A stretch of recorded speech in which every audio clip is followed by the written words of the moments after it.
Medical seat blocking ದಂಧೆ ದೊಡ್ಡ ಮಟ್ಟದಲ್ಲಿ ನಡೀತಾ ಇದೆ. ಯಾವಾಗ ಮಾಜಿ ಡಿಸಿಎಂ ಡಾಕ್ಟರ್ ಜಿ ಪರಮೇಶ್ವರ್ ಶಿಕ್ಷಣ ಸಂಸ್ಥೆಗಳ ಮೇಲೆ ರೇಡ್ ಆಯಿತು, ಈ ವಿಚಾರ ರಾಜ್ಯಾದ್ಯಂತ ಚರ್ಚೆ ಆಗ್ತಾ ಇರುತ್ತೆ. ಹಾಗಾದ್ರೆ ಹೇಗಿರುತ್ತೆ ಮೆಡಿಕಲ್ ಸೀಟ್ ಬ್ಲಾಕಿಂಗ್ ದಂಧೆ ಅನ್ನೋದು ವಿಡಿಯೋನು ತೋರಿಸ್ತೀವಿ. ದಂಧೆಯ ಮಾಹಿತಿಯನ್ನ ಇಂಚಿಂಚಾಗಿ ನಿಮ್ಮ ಮುಂದೆ ನಾವು ಬಿಚ್ಚಿಡ್ತೀವಿ. ನಾವು ಪದೇ ಪದೇ ಇಂತಹ ವಿಚಾರಗಳನ್ನ ಬ್ರೇಕ್ ಮಾಡ್ತೀವಿ, ಬೇರೆಯವರು ನಮ್ಮನ್ನ ಫಾಲೋ ಮಾಡ್ತಾರೆ. ಹಾಗಾದ್ರೆ ಈ ಮೆಡಿಕಲ್ ಸೀಟ್ ಮಾಫಿಯಾ ದಂಧೆ ಯಾವ ರೀತಿಯಾಗಿ ನಡೆಯುತ್ತೆ ವಿತ್ ಪ್ರೂಫ್ ನಿಮ್ಮ ನ್ಯೂಸ್ 18 ಕನ್ನಡದಲ್ಲಿ ಅದರ ಮಾಹಿತಿಯನ್ನ ಎಳೆ ಎಳೆಯಾಗಿ ನಾವು ಬಿಚ್ಚಿಡ್ತೀವಿ. ಯಾರು ನೀಡದ ಎಕ್ಸ್ಕ್ಲೂಸಿವ್ ವಿಡಿಯೋ ನಮ್ಮ ಹತ್ರ ಇದೆ. ಸಿದ್ಧಾರ್ಥ ಕಾಲೇಜಲ್ಲಿ ಹಾಗಾದ್ರೆ ಎಷ್ಟು ಲಕ್ಷಕ್ಕೆ ಒಂದು ಸೀಟ್ ಮೆಡಿಕಲ್ ಸೀಟ್ ಸೇಲ್ ಆಗುತ್ತೆ, ವಿಡಿಯೋ ಸಮೇತ ಆ ಮಾಹಿತಿಯನ್ನ ನಾವು ನಿಮ್ಮ ಮುಂದೆ ಇಡ್ತೀವಿ. ನೀಟ್ ಅಂತ ಬಂದಿದೆ ಅಂದ್ರೆ ರಾಷ್ಟ್ರೀಯ ಅಂದ್ರೆ ನಮ್ಮ ದೇಶದಲ್ಲಿ ಒಂದು ಮೆಡಿಕಲ್ ಸೀಟ್ ಅನ್ನ ನಾವು ಒಂದು ಕಾಲೇಜಲ್ಲಿ ಪಡ್ಕೊಳ್ಬೇಕು ಅಂದ್ರೆ ಆ ಸ್ಟೂಡೆಂಟ್ ಒಂದು ಎಕ್ಸಾಮ್ ಅನ್ನ ಬರೀಬೇಕು, ಅದಕ್ಕೆ ನೀಟ್ ಅಂತ ಕರೀತಾರೆ.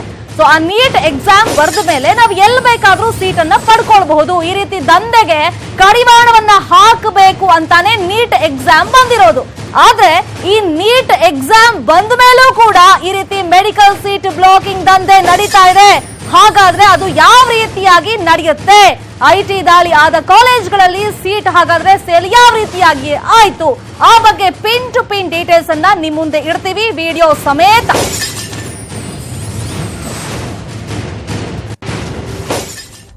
ಇಲ್ಲಿ ಪ್ರಮುಖವಾಗಿ ಸಿದ್ಧಾರ್ಥ ಕಾಲೇಜ್ ಅಂದ್ರೆ ಪರಮೇಶ್ವರ್ ಒಡೆತನದ ಸಿದ್ಧಾರ್ಥ ಮೆಡಿಕಲ್ ಕಾಲೇಜ್ ಅಲ್ಲಿ ಸೀಟು ಯಾವ ರೀತಿಯಾಗಿ ಹಾಗಾದ್ರೆ ಸೇಲ್ ಆಯ್ತು, ಆ ಮೆಗಾ ಎಕ್ಸ್ಕ್ಲೂಸಿವ್ ವಿಡಿಯೋವನ್ನ ನಾವು ತೋರಿಸ್ತೀವಿ. ಅದಕ್ಕೂ ಮೊದಲು ಮೆಡಿಕಲ್ ಕಾಲೇಜ್ ಸೀಟ್ ಬ್ಲಾಕಿಂಗ್ ದಂಧೆ ಅಂತ ಪದೇ ಪದೇ ನಾನು ಹೇಳ್ತಾ ಇದ್ದೀನಲ್ಲ, ಅದು ಯಾವ ರೀತಿಯಾಗಿ ನಡೆಯುತ್ತೆ ಅಂತ ಪಿನ್ ಟು ಪಿನ್ ಆಗಿ ನಿಮ್ ಮುಂದೆ ಈಗ ಇಡ್ತಾ ಹೋಗ್ತೀವಿ.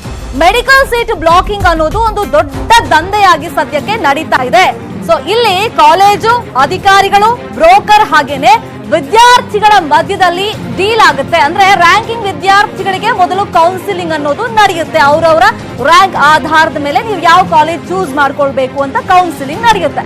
ಸೊ ಟಾಪ್ ರ್ಯಾಂಕ್ ಪಡೆದಂತ ವಿದ್ಯಾರ್ಥಿಗಳಿಗೆ ಬೇಕಾದ ಕಡೆಯಲ್ಲಿ ಸೀಟ್ ಆಗುತ್ತೆ. ವಿದ್ಯಾರ್ಥಿಗಳನ್ನ ಕೌನ್ಸಿಲಿಂಗ್ ಮೊದಲೇ ಏಜೆಂಟ್ರು ಸಂಪರ್ಕ ಮಾಡಿರ್ತಾರೆ. ಕೌನ್ಸಿಲಿಂಗ್ ನಲ್ಲಿ ಸೀಟ್ ಪಡೆದ್ರೆ ಓಕೆ, ಇಲ್ಲದಿದ್ರೆ ಆ ವಿದ್ಯಾರ್ಥಿ ದಂಡವನ್ನ ಕಟ್ಟಬೇಕಾಗತ್ತೆ.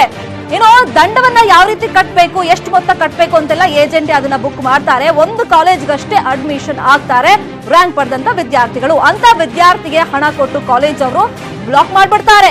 ಕೊನೆ ದಿನ ಆಯಾ ರಾಜ್ಯದ ಪರೀಕ್ಷಾ ಮಂಡಳಿಗೆ ಮಾಹಿತಿಯನ್ನ ಕೊಡ್ತಾರೆ. ಆಮೇಲೆ ವಿದ್ಯಾರ್ಥಿ ಬಿಟ್ಕೊಟ್ಟ ಸೀಟ್ ಆಡಳಿತ ಮಂಡಳಿ ಪಾಲಾಗ್ಬಿಡುತ್ತೆ. ಅಂದ್ರೆ ಮ್ಯಾನೇಜ್ಮೆಂಟ್ ಕೋಟಾದಡಿ ಅದೇ ಸೀಟನ್ನ ಮ್ಯಾನೇಜ್ಮೆಂಟ್ ಕೋಟಾದಡಿ ಮಾರಾಟವನ್ನ ಮಾಡ್ತಾರೆ. ಒಂದು ಸೀಟಿಗೆ 60 ಲಕ್ಷದಿಂದ 2 ಕೋಟಿವರೆಗೂ ಕೂಡ ಸೇಲ್ ಮಾಡ್ತಾರೆ. ಸರ್ಕಾರಿ ಸೀಟ್ ಬದಲು ಮ್ಯಾನೇಜ್ಮೆಂಟ್ ಸೀಟ್ ಉಳ್ಕೊಳ್ಳುತ್ತಲ್ಲ, ಸೊ ಅಲ್ಲಿ ಮ್ಯಾನೇಜ್ಮೆಂಟ್ ಕೋಟಾದಡಿ ಈ ರೀತಿಯಾಗಿ ದಂಧೆಯನ್ನ ಮಾಡ್ತಾರೆ.